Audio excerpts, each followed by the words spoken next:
3 दिन की छुट्टियां मनाकर सोनिया गांधी और राहुल गांधी आज सुबह कश्मीर से वापस दिल्ली लौटे। दिल्ली एयरपोर्ट की तस्वीरें हैं। अब ये दोनों व्यक्ति मां बेटे कल मुंबई जाएंगे और INDI की बैठक में शामिल होंगे, जिसका नाम इंडिया है, लेकिन बीजेपी के लोग इसको I.N.D.I.A. के नाम से पुकारते हैं। गठबंधन ने अपना नाम इंडिया रखा था। तो बताते हैं आपको, इंडिया का जो काफिला जून के महीने में पटना से शुरू हुआ था, वो बेंगलुरु होते होते अब मुंबई पहुंच गया है।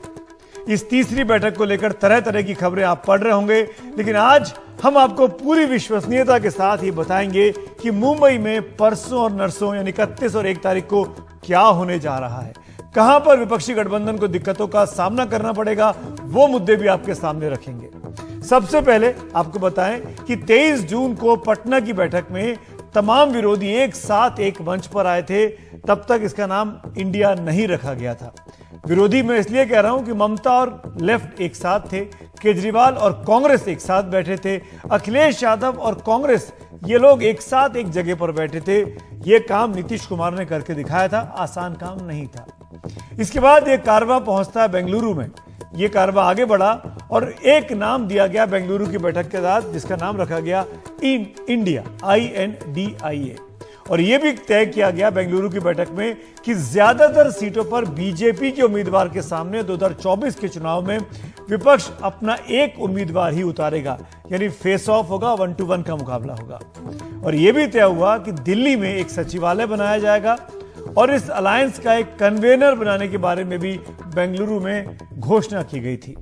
अब मुंबई में गाड़ियां पहुंची है, परसों ये बैठक होनी है। लालू और तेजस्वी निकल चुके हैं, लेकिन MVA में की अगुवाई में जो बैठक होगी उसमें क्या कुछ अहम घोषणाएं होने जा रही हैं, वो आप जानना चाहेंगे। मेरे साथ मेरे वरिष्ठ सहयोगी मैनेजिंग एडिटर मनोरंजन भारती, जिनको हम प्यार से बाबा बुलाते हैं, हमारे साथ स्टूडियो में मौजूद हैं। आप देख पा रहे होंगे कुछ खास जानकारियां मनोरंजन भारती निकाल कर लाए हैं, वो मैं आपको पहले बता देता हूं कि आखिरकार मुंबई में क्या कुछ होने जा रहा है, और फिर मनोरंजन भारती के साथ डिटेल में बात करेंगे। सबसे बड़ी खबर जो निकालकर मनोरंजन भारती हमारे लेकर आए वो ये है कि मुंबई में कोई चेहरे के नाम की घोषणा अभी नहीं होने जा रही है। दूसरी बड़ी जानकारी जो हमारे पास है वो ये कि अध्यक्ष चुने जाने पर, यानी इस अलायंस का अध्यक्ष चुने जाने पर चर्चा मुंबई में होगी, घोषणा होगी या नहीं होगी यह भी तय नहीं है। INDIA का कोई झंडा नहीं होगा। बहुत खबर आप पढ़ रहे होंगे कि झंडा हो सकता है, झंडा नहीं होगा, पर एक चिन्ह या लोगो जिसको आप कह सकते हैं वो शायद अनवील हो सकता है। इस लोगो में भारत के नक्शे को प्राथमिकता से दिखाया जाएगा। कोशिश यही होगी कि ये चिन्ह किसी एक पार्टी का न लगे, बल्कि पूरे इंडिया घटक का लगे, इंडिया अलायंस का लगे। एक और महत्वपूर्ण जानकारी जो हमको पता लगी है वो ये कि कुछ नए दल इस इंडिया में शामिल हो सकते हैं, खासकर वो दल जो महाराष्ट्र से आते हैं, जैसे कि PWP या स्वाभिमानी शेतकारी संगठन। ऐसी 3-4 छोटी पार्टियां हैं जिनको इंडिया अलायंस में शामिल मुंबई बैठक के दौरान किया जा सकता है। इंडिया नाम के जिक्र के साथ एक थीम सॉन्ग के रिलीज किए जाने की बात भी है, जो कि बाद में कैंपेन में, रैलियों में बजाया जाएगा। इंडिया अलायंस का सचिवालय बनाने की औपचारिक तौर पर घोषणा की जाएगी। यह सचिवालय जो हमारे पास जानकारी है वो दिल्ली में बन सकता है।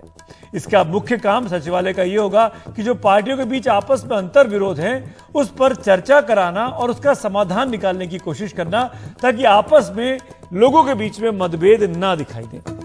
पूरा जोर यही रहेगा कि 2024 के चुनावों तक सबको एक साथ रहना भी है और एक साथ दिखना भी है।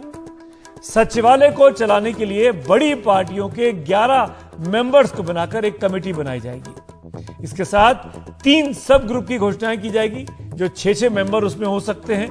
जो हमारे पास जानकारी वो ये कि ये सब ग्रुप्स रैलियों के बारे में, मैनिफेस्टो के बारे में और प्रचार सामग्री के बारे में मिलजुल कर काम करेंगे, ताकि एक साथ रणनीति के तौर पर बीजेपी का और एनडीए का मुकाबला किया जा सके। और सबसे बड़ी बात जो मुंबई में होने वाली है वो 1 वर्सेस 1 कॉन्टेस्ट, यानी एक सीट पर एक उम्मीदवार उतरे बीजेपी के उम्मीदवार के सामने, उसके बारे में सीट शेयरिंग कैसे होगी।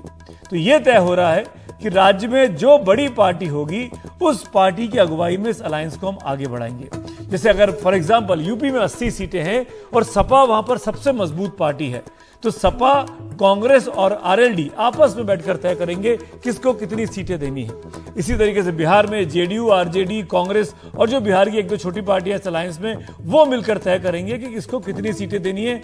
इसकी अगुवाई लालू और नीतीश मिलकर करने वाले हैं। बंगाल में ममता दीदी तय करेंगी किसको कितनी सीटों पर लड़ना है। यही काम जो सबसे बड़ा है, वही सबसे टेढ़ा भी है कि आखिरकार कैसे ये सब कुछ होने जा रहा है।